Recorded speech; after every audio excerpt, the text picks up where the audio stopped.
right, here is the long-awaited part 2 of my trailer camper conversion. If you haven't seen the first video, this is my Interstate. It's a 5x10.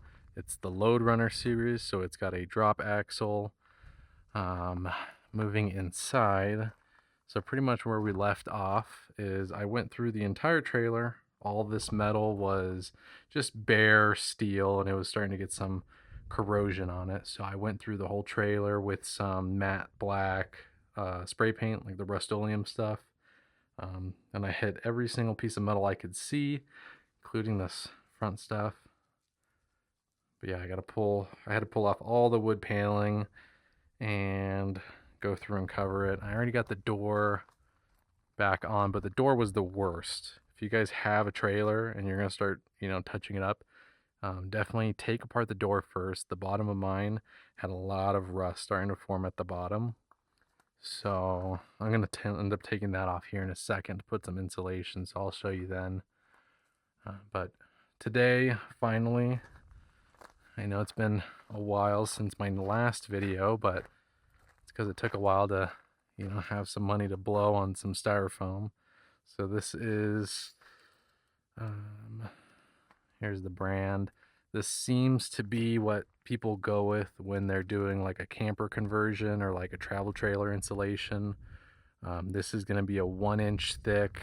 The R value is 5. So when it comes to a 1-inch insulation on the trailers, this is, the best stuff, and it is pricey. These are about $35 per sheet.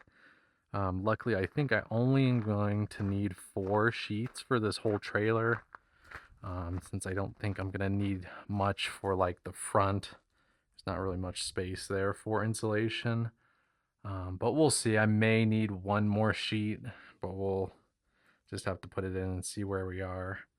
The floors are freshly painted. I just finished that yesterday. I went with a bare paint and primer.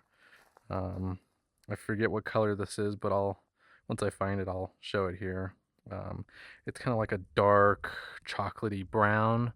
I went with that for the floor just so that it's more durable and is easy to cover up. And I ended up doing 2 coats of this, so it's extra thick. And then I already got the floor anchors back in. And then this is going to be the color of the walls. It's like an off-white. It's a little bit more gray. It's going to show up differently on the camera, but again, once I find the color, I'll include it in the video. But anyways, today we're going to be doing the foam insulation on the walls, as well as filling up the rest of the gaps, and then finally putting the plywood back in here. So let's get started on the foam. All right. So here's the setup. Here's the sheet of wood. I'm using a straight edge, a factory edge, to cut my straight lines. This knife is working pretty well. First cut done. Let's see how she fits. It's tough because the walls are over 4 feet, so I can't use the board horizontally and it fits. So we're just gonna have to go through and make a bunch of cuts and fill it in. This one looks pretty good though. Fits right in between the frame or the studs. So there's that one. I'm gonna go back over, fill in the top portion. But there's that first piece in. Let me get a couple more done and I'll show you guys where we are. All right, progress so far. As you know, this wall is completely done, other than the top halves. I just finished this side here. And then one of the extra pieces fit here. And then I had a perfect leftover cut that fit in between. So far it's going pretty good. This foam overall is really nice to work with. Just get yourself a good blade because it is fairly dense. And it fits very snug. So when you cut it and you fit it in here, there's very little room for air gaps to get by. So I'm gonna go over all of this also with like some aluminum tape just to seal it up.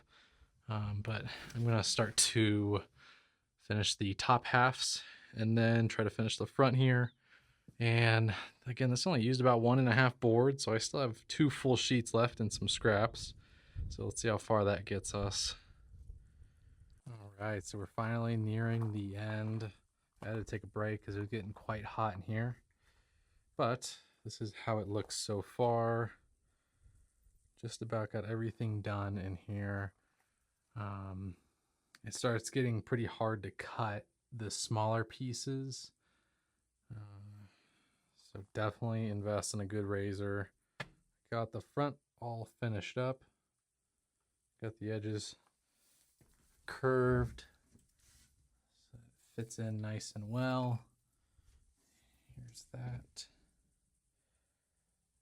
Overall, I'm pretty happy with it.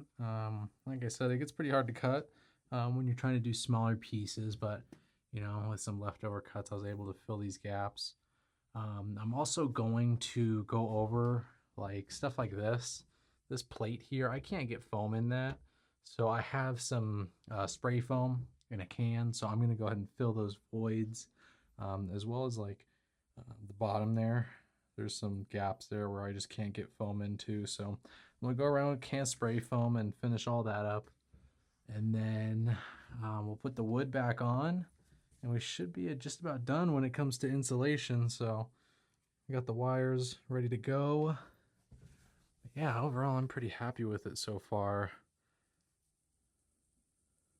All right, so here is the spray foam. This is the one I usually use. It says it is up to 1 inch. I used the 3-inch one around the front here. There was a big gap, and I'd actually recommend using the 1 inch and layering it, because the 3 inches, it actually takes a lot longer to dry, and I've actually had some issues with that.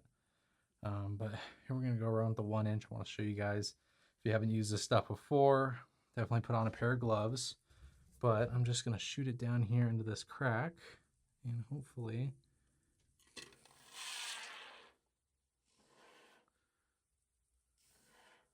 make sure it gets down there pretty good. But there's that first one. I'm actually gonna spray it upwards as well.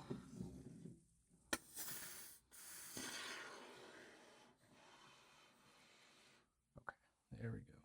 So now that cavity there is 100% filled, and that's gonna expand and, you know, probably make a mess, but that's fine. Go over here to this one. Left a little gap here so I could fill it. Oh, there's that mess I was talking about. Shot at the bottom. Okay. All right, so stuff is very messy. Definitely put on a pair of gloves because you do not want this stuff getting into your skin or anything. Try to wipe that off there. I think this is the last piece. I'm gonna just go around some of the small cracks, but figured I'd show you guys while I'm making a mess.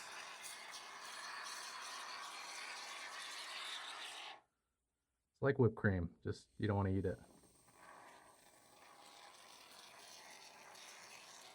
Okay, so that is going to fill up very nicely. I'm gonna go around the sides before this dries up.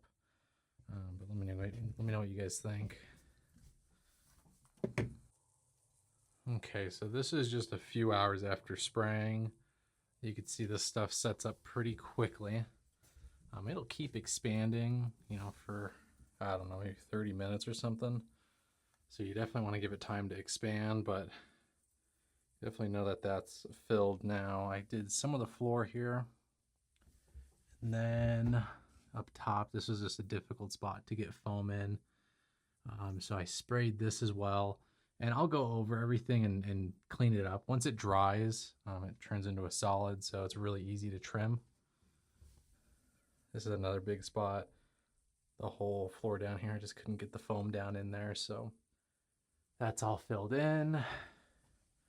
Here's the other side. This one's gonna be a bit of a mess to clean up. But again, once it dries, it's not too bad. So there's that. Once that dries up a little bit more, I'm gonna start slapping the walls back on, and then we can be done with this. All right, well, the sun is going down, so I'm gonna go ahead and call it here.